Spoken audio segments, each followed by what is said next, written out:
Isang tip sa paghahanap ng mapapangasawa, ha? Yung lalagay ka sa tahimik talaga, hindi sa gulo.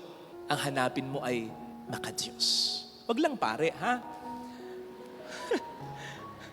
Kasi you are going to war, eh. Sa mundong ito na maraming kontra, ipaglalaban mo, hindi lang ang buhay mo, kundi ang buhay ng asawa mo.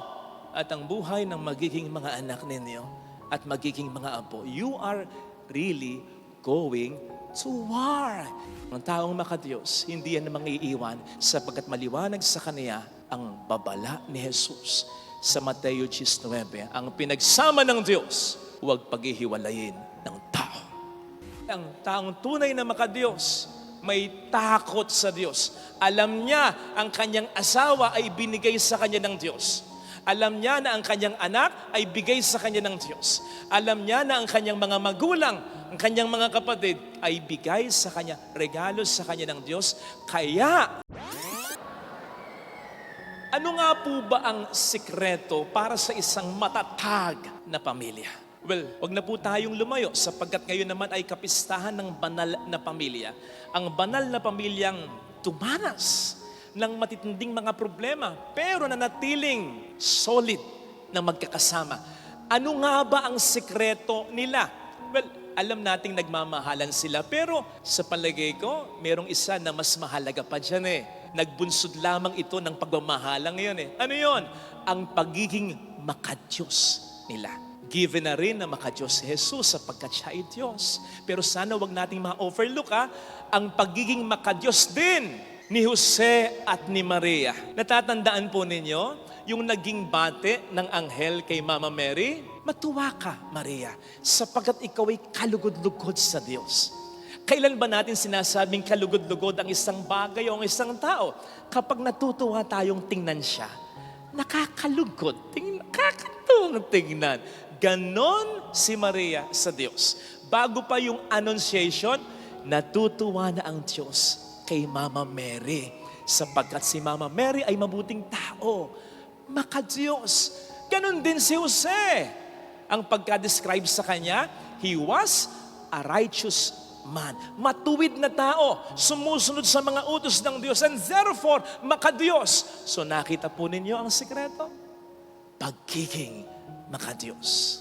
Sa mga single dyan, hello, bagong taon na, wala pa ba? Isang tip sa paghahanap ng mapapangasawa, ha? Yung lalagay ka sa tahimik talaga, hindi sa gulo. Ang hanapin mo ay makadiyos. Wag lang pare, ha? Basta humanap ka ng makadiyos. Kasi you are going to war, eh. Sa pag-aasawa, para kang pumapasok sa isang matinding gera. Hindi gera between you and your asawa. No. Sapagkat sa mundong ito na maraming kontra, ipaglalaban mo, hindi lang ang buhay mo, kundi ang buhay ng asawa mo. At ang buhay ng magiging mga anak ninyo at magiging mga apo. You are really going to war. And you should choose someone who can and who will be willing to go to war with you. Okay, sige, bring it on. Magkakampi tayo. Yung walang uurungan, yung walang hindi kakayanin, at yung hindi ka iiwanan. Hindi ba? Matatapos na lang ang taon, humabol pa si Eko. Di ba? Nagkahiwalay silang mag-asawa. Anyway, pumili ng makadiyos. Sapagkat ang taong makadiyos, ay nako, walang uurungan yan. Dahil alam niya yung sinasabi sa Exodus 14:14. The Lord will fight my battle. Ang taong makadiyos, walang hindi kakayanin yan. Sapagkat alam niya yung pangako sa Romans 8:31. Kung ang Diyos ay panig sa akin, sino ang uubra sa akin? At ang taong makadiyos, hindi yan namang iiwan sapagkat maliwanag sa kanya ang babala ni Jesus. Sa Mateo 19, ang pinagsama ng Diyos, huwag paghihiwalayin ng tao. Minsan, mayroong mga nagsasabi, Father, alam mo, kundi lang dahil sa mga anak ko, hiniwalayan ko na yan. Natakot lang ako para sa mga anak ko. Sabi ko, mali. Mali. E paano kung hindi dahil sa mga anak mo? Remember na may mga mag-asawa na dahil okay na sa mga anak nila, busog naman sa sustento okay na. Kahit na ako pa yung nagloko, okay na, sinusustentuhan ko naman. okay nang magkahiwalay kami ng miss ko. So paano kung okay na sa kanila? Okay na rin ba? So huwag kang matakot muna sa mga anak ninyo. Sapagkat in the first place, hindi naman ang mga anak ninyo ang nagpagtagpo, nagpag-cross sa inyong landas. Wala pa naman sila nun . Hindi naman ang mga anak ninyo ang nagpag-isa sa inyo. Hindi. Ang Diyos. Ang Diyos ang may magandang plano para sa inyo. Sunod lang ng mga anak ninyo. Kaya matakot ka, unang-una sa Diyos. Sinisigurado ko po sa inyo, humanap kayo ng taong makadiyos. Sapagkat hindi pagmumula ng hiwalayan sa pamilya.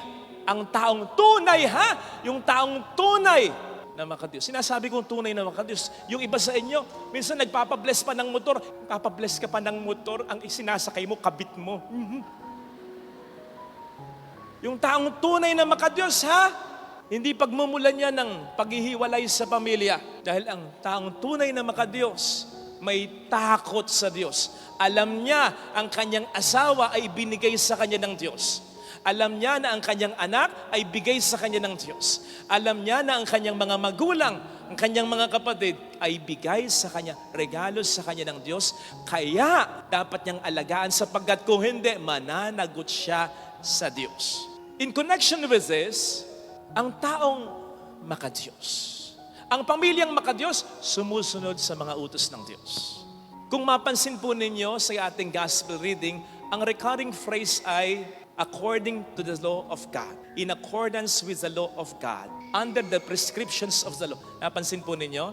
Mga 4-5 beses yatang binanggit yung phrase na yon. So, ibig sabihin, ang pamilya na ito ay makadiyos dahil sumusunod sa utos ng Diyos. At yun ang mas nagtagni, nagpagkaisa sa kanila. Hindi lang yung bonds of flesh and blood, kundi yung much stronger bond. Yung bond na they all obey the holy will of God. Tatandaan po ninyo, yung pumunta si Maria habang nagpipreach si Jesus. Tapos ang sabi sa kanya, nandiyan ang nanay mo. Ano sabi ni Jesus? Sa Luke 8:21, sinong nanay ko? Sinong mga kapatid ko? Ang nanay ko at ang mga kapatid ko, ang siyang nakikinig at nagsasabuhay, sumusunod sa salita ko. Hindi niya binabastos dito si Maria. Itinataas pa nga niya. Kasi sino ba ang talagang unang nakinig at sumunod sa Diyos? O di ba si Mama Mary? Be it done unto me according to your word. Sa ganung tagpo, ang sinasabi lang ni Jesus, merong mas magpagkakaisa sa pamilya. Yung much stronger bond than the bonds of flesh and blood.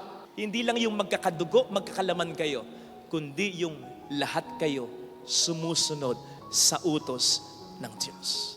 Kasi ang dami nating tinatanong kung saan-saan tayo naghahanap, ano nga ba ang sikreto ng isang matatag na pamilya?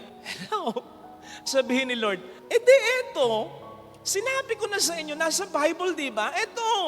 Ito yung manual para sa isang matatag na pamilya. For example, yung mga readings na narinig po ninyo, maliwanag. Mga babae, pasakop sa inyong asawa. Mga lalaki, mahalin ang kabiyak ninyo, tulad ng pagmamahal ni Kristo sa simbahan. Mga anak, sundin, igalang ang mga magulang. Bilang isang pamilya, bear with one another. Nandiyan na yan So kung tayo susunod lang sa utos ng Diyos, magiging mas matatag yung pamilya natin. Walang masyadong magiging problema. Kung magkaroon man ng problemang mabibigat, manggagaling na sa labas, hindi sa loob ng pamilya. Kaya ang mga problema, mas makakaya.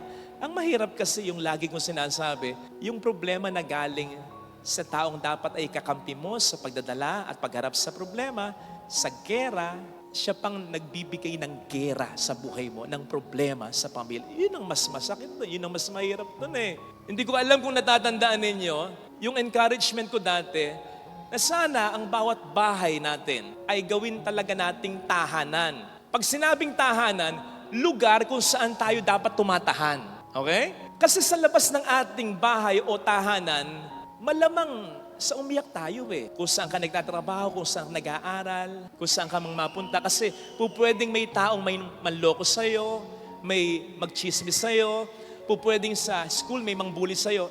Talagang naiiyak ka, masasaktan ka. Pero kahit na ganon, basta may tahanan ka, may ipapangahas ka. Umiyak ka, isipin mo, uwi na lang ako. Saan? Sa tahanan ninyo. Bakit? Para tumahan ka. Kasi okay kayong mag-asawa Okay kayong magkapatid. okay ang inyong pamilya. Okay? Ngayon, sa pagbuo ng bahay, kailangan ng bato, kailangan ng bakal, kailangan ng kahoy, ng karpintero. Sa pagbuo ng tahanan, kailangan ng pagmamahalan para maging tahanan. Ngayon, kung papaanong hindi dapat substandard ang kahoy, ang bato, ang bakal para maging matibay ang bahay, ganun din naman. Hindi dapat maging substandard ang pagmamahalan sa pagbuo ng tahanan para maging matibay at maging tahanan talaga ang tahanan. Ano yung substandard na pagmamahal? Yung gumagawa ka nga ng maganda pero gumagawa ka naman ng masama na ikinasasakit at ikinaiiyak ng iyong pamilya. Good provider ka pero unfaithful ka. Nag-aaral kang mabuti, maganda ang karir mo, nagsusustento ka na sa mga magulang mo pero wala kang respeto. Nag-aalaga ka pero mabunganga, mapagmura ka pa. Tumutulong ka sa kapatid mo pero sobrang yabang mo. Masyado mong nilalait ito. Masyado mong pinararamdam, nasa itaas ka, nasa ibaba lang siya. Eh pag ganon, substandard ng pagmamahal mo. Hindi magiging tahanan ng bahay ninyo. Magiging mabuhay, hindi matatag ang pagmamahal.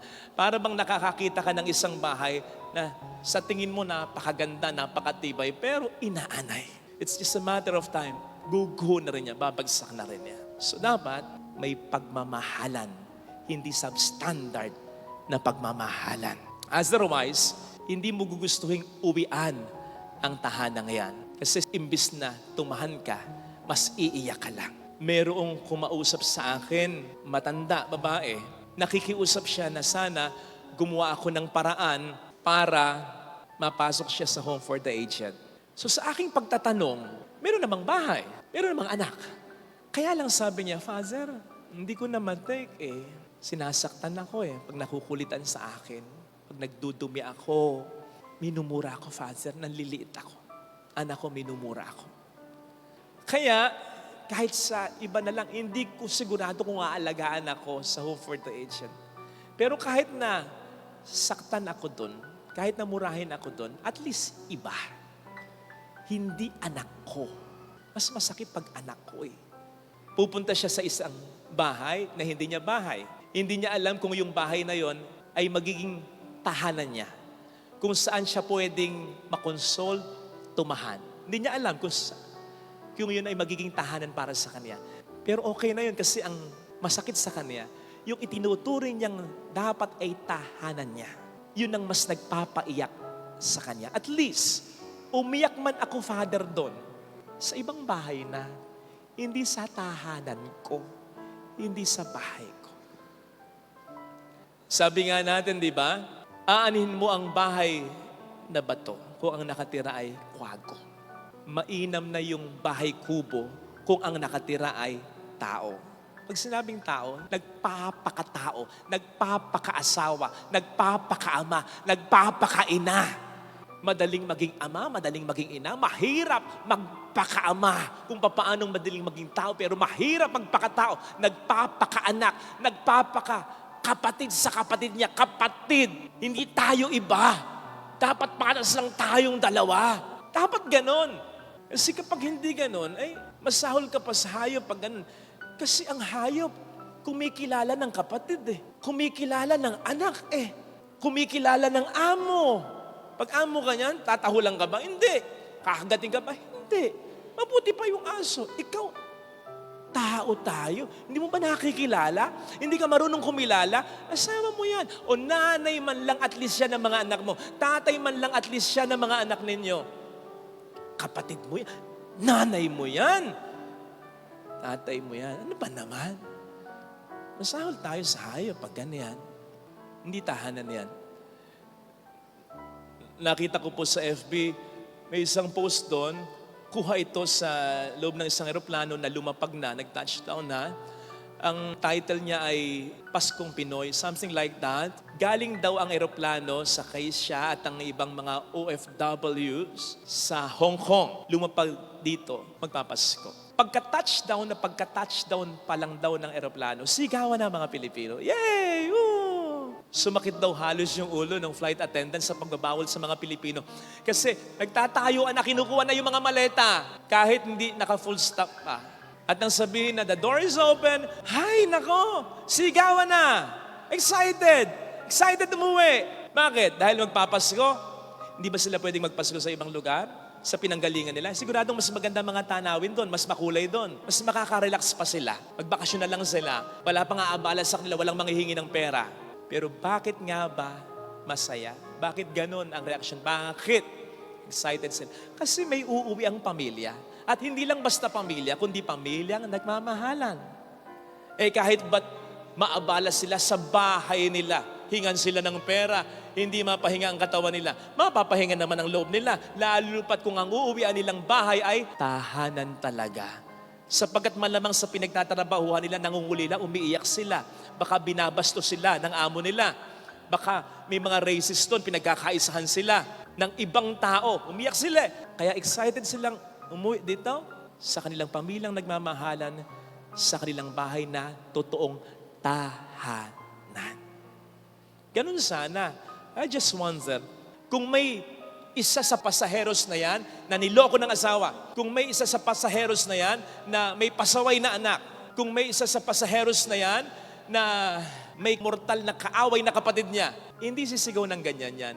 Hindi magiging masaya ng ganyan. In the first place, baka hindi na umuwi yan. So yun ang halaga ng may inuuwi ang pamilyang nagmamahalan at bahay na maituturing mong totoong tahanan. Kasi paiyakin ka ng iba, kanino ka tatahan bukod sa Diyos? Saan ka pupunta bukod sa simbahan? Di ba dapat sa asawa mo, sa anak mo, sa magulang mo, sa kapatid mo, at sa bahay ninyo, hindi sa ibang tao, hindi sa ibang lugar? Ito sana ang ating ipagdasal sa ating banal na misa, na pagpalain ng Diyos ang ating mga kanyang-kanyang pamilya. Ipuin nawa ng Diyos ang puso ng bawat isa upang ang pagmamahal, ang pagpapala, ang kapayapaan ng unang Pasko ay maramdaman natin unang-una sa ating pamilya. Amen.